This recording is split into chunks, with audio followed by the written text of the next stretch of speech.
अस्सलाम वालेकुम दोस्तों, कैसे हैं आप सब दोस्तों। आज हम सी प्लस प्लस सीरीज़ के लेक्चर नंबर 22 की तरफ जा रहे हैं। आज के लेक्चर में हम फॉर लूप पर ये एक और प्रोग्राम करके देखेंगे।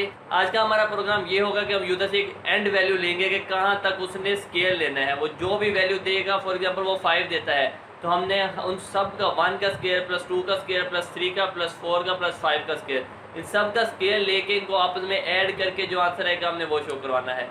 मैं आपको जो है बता भी देता हूँ कि हमारी आउटपुट क्या आनी चाहिए, तो मैं आपको एक स्क्रीन पे जाके बता देता हूँ। तो वीडियो को शुरू करते हैं। वीडियो को शुरू करने से पहले अगर आपने मेरे चैनल को अभी तक सब्सक्राइब नहीं किया तो अभी जाएँ और सब्सक्राइब कर लें, और साथ ही साथ बेल आइकन भी क्लिक कर लें ताकि आपको मेरी हर नई आने वाली वीडियोस मिलती रहे। तो चलिए मैं आपको टर्बो सी प्लस प्लस की स्क्रीन पर ले चलता हूँ ताकि हम अपना प्रोग्राम स्टार्ट करें।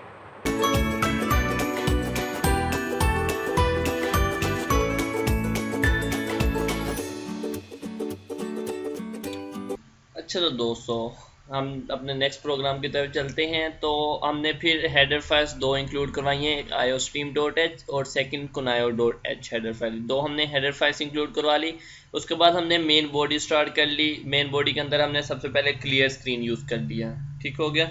अब हम प्रोग्राम स्टार्ट करते हैं। तो जैसे कि मैंने पहले आपको आउटपुट दिखाई कि आपकी क्या आनी चाहिए, 1 का स्केयर प्लस 2 का स्केयर प्लस 3 का स्केयर, जितने भी मतलब वो लिमिट हमें देगा कि कहाँ तक आपने स्केयर लेना है, कितने नंबर्स का, तो उन सब के स्केयर को हमने ऐड करके हमने शो करवाना है। ठीक है। तो इसमें हम दो चीज़ें कर रहे हैं, एक तो उसका स्केयर ले रहे हैं, फिर उसको ऐड कर रहे हैं। तो सबसे पहले हम दो वेरिएबल डिक्लेयर करवाएंगे। दो वेरिएबल हम क्यों करवाएंगे, एक से हमने चेक करना है कि हमने लेंथ कहाँ तक लेके जानी है। ठीक है, कि हमारा जो है वेरिएबल कहाँ तक जाना चाहिए, और सेकेंडली हमने चेक करना है कि जो हम लूप में वेरिएबल को इनिशियलाइज करवाते थे तो उसके लिए भी हमें चाहिए। ठीक है, जो हम डिसीजन वगैरह चेक करते थे उसके लिए हम दो वेरिएबल्स ले लेते हैं। एक तो लेंथ के लिए ले लेते हैं, सेकेंडली सी ले लेते हैं। कोई भी वेरिएबल क्योंकि हमने लूप के अंदर यूज़ करना है उसको वेरिएबल इनिशियलाइज करवाने के लिए। ठीक है, अब हम सबसे पहले सी आउट यूज़ करके ना, तो हम यूज़र को कहते हैं इंटर लेंथ ऑफ नंबर। ठीक है, कि जहाँ तक उसने स्केल लेना है वो प्रिंट करवा देते हैं। ठीक, ओके हो गया। तो उसके बाद हम सी इन यूज़ करते हैं, जिसके अंदर वो जो भी वैल्यू देगा वो हम लेंथ के अंदर स्टोर करवा देंगे। उसके बाद क्योंकि हमने सारों को सम भी करवाना है, सारों की वैल्यूज़ को, तो हम एक सम भी वेरिएबल ले लेंगे। ऊपर मैं सम भी एक वेरिएबल ले लेता हूँ, इंट सॉरी ऊपर ही इसके अंदर यूज़ कर लेते हैं सम का भी। ठीक हो गया। अब मैं सम के अंदर मैं वैल्यू को स्टोर करवाऊंगा। सम के अंदर मैं ना 0 स्टोर करवा रहा हूँ, क्योंकि अगर किसी भी जो भी हमारे पास आंसर आएगा उसको 0 के साथ ऐड करो तो कोई डिफरेंस नहीं आता। तो इस वजह से हमने सम के अंदर 0 स्टोर करवा दिया। इसी तरह अगर हम वैल्यूज़ को आपस में मल्टीप्लाई करवाना होता ना, तो फिर हम 0 नहीं स्टोर करवाते हैं, फिर हम 1 स्टोर करवाते हैं, क्योंकि कोई भी वैल्यू उसको 0 के साथ मल्टीप्लाई करेंगे तो वो वैसे ही सारी वैल्यू को 0 कर देते हैं। लेकिन 1 के साथ मल्टीप्लाई करो तो फिर कोई डिफरेंस नहीं आता। इस वजह से अगर मल्टीप्लाई करते तो फिर हमें 1 यूज़ करना चाहिए था। ठीक है, तो ये हो गया हमारा काम। अब हम फॉर लूप यूज़ करते हैं। फॉर, जैसे कि हमने ऊपर एक वेरिएबल लिया था सी, तो मैं सी स्टार्ट कर देता हूँ 1, क्योंकि हमने जो है 1 से यूज़ करना है ना, 1 का स्केयर प्लस 2 का स्केयर।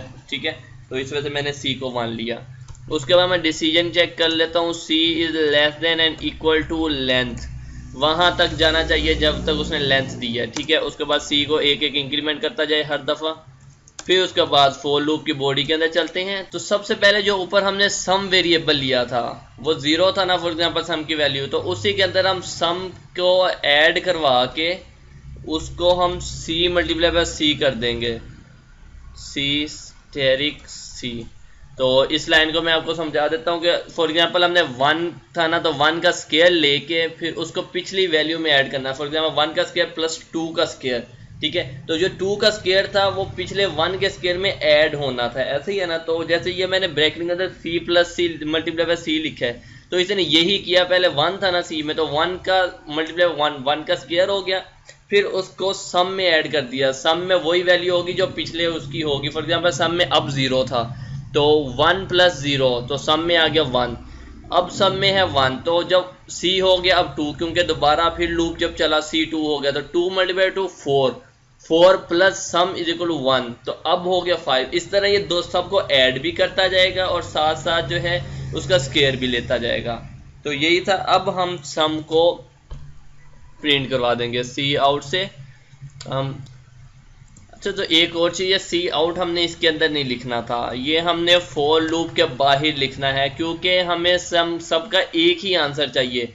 हमें डिफरेंट नहीं चाहिए कि पहले उसको करे स्केयर करे और उसका आंसर शो कर दे, फिर अगली बार फिर उसको स्केयर ले, उसको फिर पीछे सम करके फिर शो कर दे। ऐसा नहीं होना चाहिए।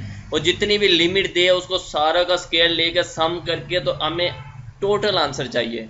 तो इस वजह से वो जब सारा चेक कर लेगा ना फॉर लूप, जब लूप जो है सारा वो हमारी फॉल्स हो जाएगी डिसीजन, उसके बाद वो नीचे आएगा, तो फिर उसके बाद आके जो भी आंसर होगा वो प्रिंट कर देगा। तो मैं यहाँ पे सी आउट अब यूज़ करूँगा।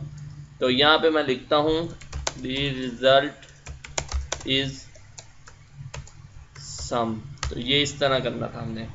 अब हम करके देख लेते हैं ड्राई रन। सबसे पहले हमें यूज़र ने दिया 3 दे दिया फॉर एग्जांपल लेंथ, ठीक है। तो अब हम चेक कर लेते हैं। सबसे पहले हमने देखा कि सी 1 है, ठीक है। उसके बाद डिसीजन चेक कर ली, सी लेंथ से छोटा है, 3 थी लेंथ तो छोटा है, ठीक है, 1 था। तो सी ये जो है 1 है, तो ये डिसीजन ट्रू हो गया, ठीक है। उसके बाद वो नीचे आ जाए, तो सम जो सी को मल्टीप्लाई करे सी से, 1 को मल्टीप्लाई उसने किया 1 से, 1 नहीं है, प्लस किया सम से। सम के अंदर क्या था, 0 था, जो हमने ऊपर वैल्यू इनिशियलाइज करवाई, स्टोर करवाई थी 0। तो अब हमारे पास क्या हो गया, 1 नहीं है, तो 1 उसने स्टोर करवा दिया सम के अंदर। अब सम में वैल्यू है 1, ठीक है। फिर वो ऊपर सी में एक इंक्रीमेंट करेगा, अब सी हो गया 2, सम है 1, सी हो गया 2। डिसीजन चेक करेगा, लेंथ सी 2 छोटा है, तो फिर 2 मल्टीप्लाई 2 4, प्लस सम के अंदर क्या था 1, तो 4 प्लस 1 5, अब सम के अंदर 5 हो गया। फिर वो तो करेगा एक दफ़ा, फिर इंक्रीमेंट करेगा, तो सी हो गया 3। फिर वो लेंथ चेक करेगा, तो वो जो है 2 है, तो 3 मल्टीप्लाई 3 9, प्लस सम के अंदर था 5, 9 और 5 कितना हो गया 14, तो 14 उसे सम के अंदर स्टोर करवा दिया। तो फिर वो डिसीजन चेक करेगा तो फॉल्स हो जाएगा, तो फिर वो जो है 14 है आंसर, वो प्रिंट करवा देगा। तो इस तरह करके इसको जो है हम ड्राई रन करके देख लिया, इस तरह इसका आंसर आएगा। अब हम एग्जीक्यूट करके देख लेते हैं कि हमने प्रोग्राम सही बनाया। इससे पहले हमने एंड में गेट ch यूज़ कर लेते हैं। जो मैंने एंड में गेट ch भी यूज़ कर लिया, ये हम इसी में यूज़ करते हैं, क्लियर स्क्रीन और गेट ch जो है टर्बो C++ में। नेक्स्ट लेक्चर्स में हम जो है डेव C++ को भी यूज़ करके देखेंगे, ताकि आपको दोनों यूज़ करने आने चाहिए। क्योंकि अगर आप प्रॉपर आगे जाके प्रोजेक्ट बनाएंगे ना, जब ऊप पे जाएंगे तो हम यही यूज़ करेंगे डेव को। तो इस वजह से आपको मैं नेक्स्ट लेक्चर्स में वो भी सिखा दूंगा, वो उसको अपने कैसे यूज़ करना है। तो हम इसको एग्जीक्यूट करके देख लेते हैं। देखिए कि वो हमें कह रहा है कि कोई भी वैल्यू दे। जैसे कि मैं अभी ड्राई रन किया था ना 3 का, तो मैं 3 ही देता हूँ। तो अब मैं इंटर करता हूँ, देखिए उसने 14 आंसर दे दिया। हमने पहले ड्राई रन करके देखा था, तब भी 14 आया था, अब भी चेक कर सकते हैं 14 है। तो इसी तरह हम कोई और भी करके देख लेते हैं। फॉर एग्जाम्पल मैं 4 को करके देखता हूँ, तो ये देखिए 30 आया। कि अगर सबसे पहले 1 का स्केयर लें, फिर प्लस 2 का स्केयर, प्लस 3 का स्केयर, प्लस 4 का स्केयर, उसको जब करेंगे या प्लस करेंगे सारा का स्केयर लेके, तो आपके पास 30 आएगा। तो इस तरह करके हम ये प्रोग्राम कर सकते हैं। उम्मीद है कि आपको समझ आ गई होगी। अगर कोई ऐसी चीज़ आपको नहीं समझ आई तो आप मेरे से कमेंट सेक्शन में पूछ सकते हैं।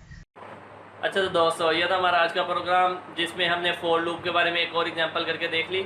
तो अगर आपको कोई चीज़ नहीं समझ आई तो आप मेरे से कमेंट सेक्शन में पूछ सकते हैं, और अगर समझ आई है तो वीडियो को लाइक ज़रूर कीजिएगा। इंशाल्लाह नेक्स्ट लेक्चर में हम वाइल लूप पे स्टडी करेंगे। फॉर लूप तो आपको समझ आ गई होगी, अब हम वाइल लूप पे स्टडी कर लेते हैं, फिर फर्दर उसके भी एग्जांपल्स करेंगे, फिर डू वाइल पे भी, क्योंकि अब हमने लूप को बड़े अच्छे से समझना है। तो इंशाल्लाह नेक्स्ट लेक्चर में मिलते हैं, तब तक के लिए अल्लाह हाफिज़।